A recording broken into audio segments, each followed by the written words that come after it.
अब यहाँ के संगम का जो दृश्य है ना वो काफी गजब सा है। और ये सामने का जो पहाड़ है ना इसको बोलते हैं हाथी पर्वत। तो बोला कि थोड़ा सा चोट लगी है बाइक वाले, जैकेट टायर पे फंस जाएगा। सबसे पहले आप सभी को मेरा प्यार भरा नमस्कार। मेरा नाम है आलोक राणा और स्वागत है आप सभी का देवभूमि उत्तराखंड के श्री बद्रीनाथ धाम से।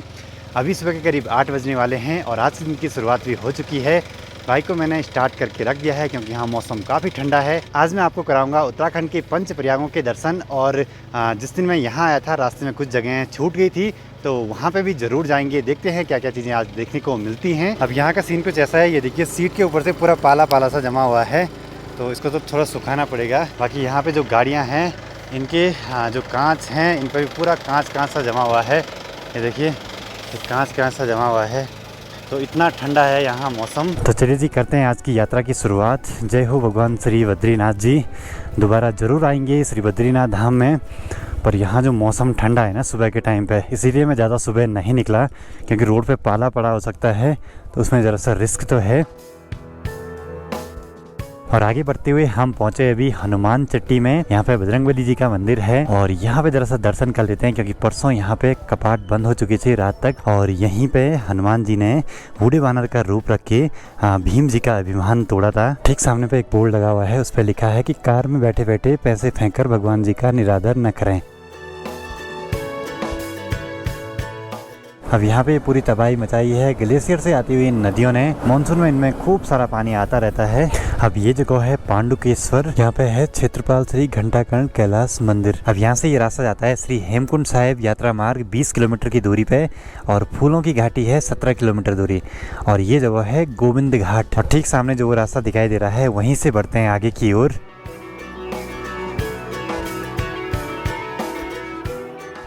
आगे बढ़ते हुए हम पहुंचे हैं उत्तराखंड के पंच प्रयागों में से पहले प्रयाग विष्णु प्रयाग में। अब यहाँ पे गेट है श्री विष्णु प्रयाग धाम धौलीगंगा एवं अलकनंदा संगम द्वार। और यहाँ पे है भगवान विष्णु नारायण मंदिर। और जो सामने नदी दिखाई दे रही है ये है धौलीगंगा नदी और ठीक सामने पे है अलकनंदा नदी यानी कि विष्णु गंगा के नाम से इसको यहाँ जानते हैं। तो इनका यहाँ पे संगम होता है, मतलब की जो धौलीगंगा नदी है वो अलकनंदा नदी में मिल जाती है। कहते हैं कि नारद मुनि की तपस्या से प्रसन्न होकर भगवान श्री विष्णु जी ने यहाँ पे उनको दर्शन दिए, जिस वजह से यहाँ का नाम विष्णु प्रयाग पड़ा।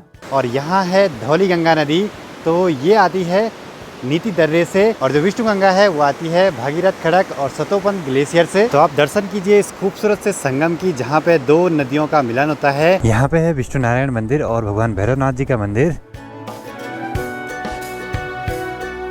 जो विष्णु प्रयाग है वो जोशीमठ से करीब 10 किलोमीटर बद्रीनाथ हाईवे पर आगे की ओर स्थित है।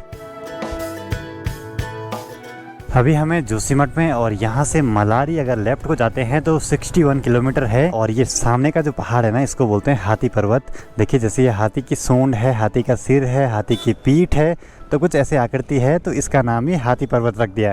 ठीक सामने पे है भगवान नरसिंह का मंदिर। और श्री बद्रीनाथ धाम के कपाट बंद होने के बाद 6 महीने यहीं पूजा अर्चना होती है। तो जय हो भगवान जी। और जोशीमठ को ज्योतिर्मठ के नाम से भी जानते हैं। अब यहाँ से ऊपर लेफ्ट को जाएंगे तो औली के लिए रास्ता जाता है जो कि यहाँ से सिर्फ 16 किलोमीटर की दूरी पे है। आते टाइम काफी अंधेरा हो गया था तो यहाँ पे है जोगी फॉल और एक छोटा सा वाटरफॉल है। हमारे लिए तो ये सब चीजें नॉर्मल है लेकिन यात्रियों के लिए आकर्षण का केंद्र बन जाती हैं चीजें।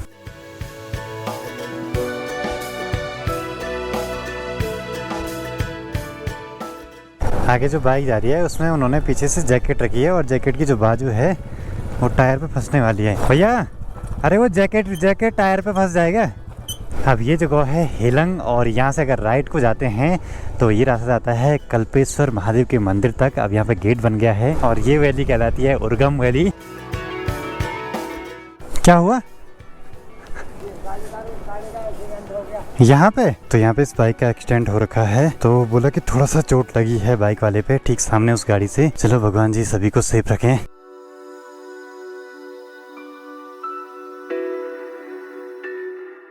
अब यहाँ से ठीक सामने दिखाई देने लगा है गोपेश्वर। और आगे बढ़ते हुए हम पहुंचे हैं चमोली मार्केट में। अब यहाँ से 2 रास्ते हैं वैसे मेरे घर के लिए। अगर मैं यहाँ से राइट को जाता हूँ तो ये रास्ता जाता है गोपेश्वर चोपता होते हुए ऊखीमठ के लिए, लेकिन मैं अभी सीधे आगे को जाऊँगा। मुझे जाना है देवप्रयाग तक। तो अभी हम पहुंचे हैं नंद प्रयाग में और यहाँ ठीक नीचे पे है संगम अलकनंदा और नंदाकिनी नदी का। इस जगह का नाम नंद प्रयाग यादव राजा नंद के नाम पर रखा गया था और कहते हैं दुष्यंत और शकुंतला का विवाह भी इसी जगह पे हुआ था। अब नंद प्रयाग से आगे की ओर बढ़ते हुए अगला प्रयाग आएगा कर्ण प्रयाग। आगे बढ़ते हुए हम पहुंचे हैं कर्ण प्रयाग में और यहाँ ठीक नीचे ये मटमैली सी जो नदी दिखाई दे रही है ये है पिंडर नदी और यही थोड़ा सा आगे जाके अलकनंदा नदी से मिल जाती है। अब यहाँ के संगम का जो दृश्य है ना वो काफी गजब सा है। जो पिंडर नदी है वो काफी मटमैली आ रही है, अलकनंदा नदी काफी साफ आ रही है और आगे इस नदी का पूरा पानी मटमैला हो जाता है यहाँ से। अभी सब चीजें मौसम पे डिपेंड करती है क्योंकि आजकल कहीं बारिश हो रही होगी या कहीं काम लगा होगा। पिंडर नदी जो की पिंडर ग्लेशियर से निकलती है और यहाँ कर्ण प्रयाग में अलकनंदा से मिल जाती है। महाभारत के दानवीर कर्ण के नाम पर ही यहाँ का नाम कर्ण प्रयाग पड़ा है। कहते हैं यहाँ पे दानवीर कर्ण ने भगवान सूर्य की आराधना की और उनसे कवच और कुंडल प्राप्त किए थे और यह भी मान्यता है कि दानवीर कर्ण का अंतिम संस्कार भगवान श्री कृष्ण ने यहीं करवाया था। तो अब निकल पड़ते हैं यहाँ कर्ण प्रयाग से भी अपने आगे के सफर पे। अब यहाँ कर्ण प्रयाग के पास से ही कुमाऊं साइड जाने का रास्ता भी है। नैनीताल और अल्मोड़ा भी जा सकते हैं यहाँ से अगर ऊपर की रोड पे जाएंगे और ऋषिकेश केदारनाथ रुद्रप्रयाग हमें सीधे आगे को बढ़ना है। अब जरा यहाँ पे रुक के ना कुछ खा पी लेते हैं क्योंकि सुबह से कुछ खाया पिया नहीं है। देखते हैं क्या क्या मिल पाता है यहाँ पे। और ये जो है गलनाऊ और यहाँ पे मैंने दाल भात खाया बहुत दिनों के बाद। अभी तक हम चमोली डिस्ट्रिक्ट में हैं और कुछ दूरी के बाद हम रुद्रप्रयाग डिस्ट्रिक्ट में एंटर कर जाएंगे। अब इसके बाद अगला प्रयाग आएगा रुद्रप्रयाग। तो अभी यहाँ से रुद्रप्रयाग काफ़ी दूरी पे है। अभी हम एंटर कर चुके हैं गौचर में और यहाँ एक हवाई पट्टी भी है और गौचर को देख के लगता है कि पहाड़ों के बीच में कोई शहर सा बस गया है, मतलब काफ़ी प्लेन एरिया है।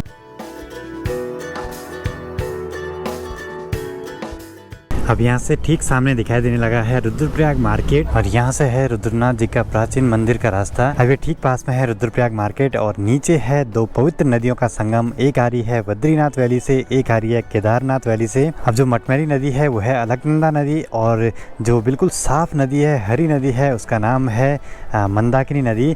कहते हैं यहाँ पे नारद मुनि ने भगवान शिव की आराधना की और भगवान शिव ने उन्हें रुद्र रूप में यहाँ पे दर्शन दिए थे, जिस वजह से यहाँ का नाम रुद्रप्रयाग पड़ा है। अब यहाँ पे संगम के दर्शन करने के लिए कई यात्री लोग रुकते हैं, जिस वजह से यहाँ पे छोटी छोटी बहुत सारी दुकानें खुली हुई हैं। ये दुकानें सिर्फ आजकल के लिए हैं जब यात्रा सीजन चल रहा है। अब हम यहाँ से आगे की ओर बढ़ पड़े हैं देवप्रयाग के लिए। रुद्रप्रयाग और श्रीनगर के बीच में ये सबसे डेंजर जोन है। इस जगह का नाम है सिरोबगढ़। यहाँ पे पत्थर गिरते रहते हैं ऊपर से और वैसे कच्ची रोड है यहाँ पे। अब ये है मेन श्रीनगर मार्केट और यहाँ से ये हरिद्वार ऋषिकेश की बसें लगातार लगी रहती हैं। अब यहाँ पे क्या हो गया, शायद गाड़ियाँ आपस में भिड़ गई, कुछ ऐसा ही लगता है। अरे बाप रे। श्री बद्रीनाथ धाम से लगभग 220 किलोमीटर का सफर तय करने के बाद अभी हम पहुंचे हैं देवप्रयाग में। यहाँ पे लिखा है रघुनाथ मंदिर एवं संगम घाट जाने का मार्ग। आज तक मैंने हमेशा आपको जो देवप्रयाग है ठीक सामने वाली पहाड़ी से दिखाया है, लेकिन आज हम देवप्रयाग संगम तक जाएंगे और ये उत्तराखंड के 5 प्रयागों में से आखिरी प्रयाग है। तो सनसेट के टाइम पे हम ठीक देवप्रयाग संगम के पास में पहुँच चुके हैं।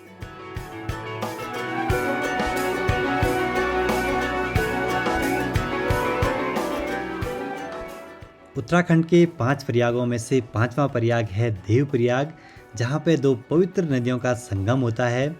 हरी वाली नदी भागीरथी नदी है जो कि गौमुख ग्लेशियर से निकलते हुए अपने साथ कई सारी और नदियों को लेकर आगे बढ़ती है। और मटमैली वाली नदी है अलकनंदा नदी जो कि बद्रीनाथ वैली और केदारनाथ वैली से आने वाली कई सारी नदियों को अपने में लेके आगे को बढ़ती है। और यहाँ पे ये दोनों नदियाँ मिलके आगे गंगा कहलाती हैं। देखा जाए तो उत्तराखंड के 4 धामों और इन ऊंचे ऊंचे पहाड़ों से होते हुए ये नदियाँ आगे को बढ़ती हैं और यमुनोत्री वैली से आने वाली माँ यमुना नदी आगे चल के प्रयागराज में माँ गंगा नदी से मिलती हैं। और प्रयागराज जो कि भारत के पवित्र स्थानों में से एक है। देवप्रयाग में संगम के दर्शन करने के बाद हम पहुँचे हैं रघुनाथ मंदिर देवप्रयाग में। यहाँ पे मान्यता यह है कि भगवान श्री रामचंद्र जी ने रावण वध के बाद तपस्या करी थी ब्रह्म हत्या के पाप से मुक्ति के लिए।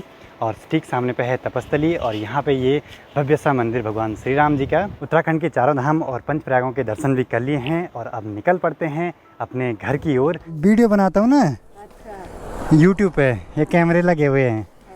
ठीक है भाई, हैं मिलते हैं। ठीक है बड़ी। अब शाम के 4:30 हो रहे हैं और यहाँ से अपना घर दिखा रहा है गूगल मैप 114 किलोमीटर।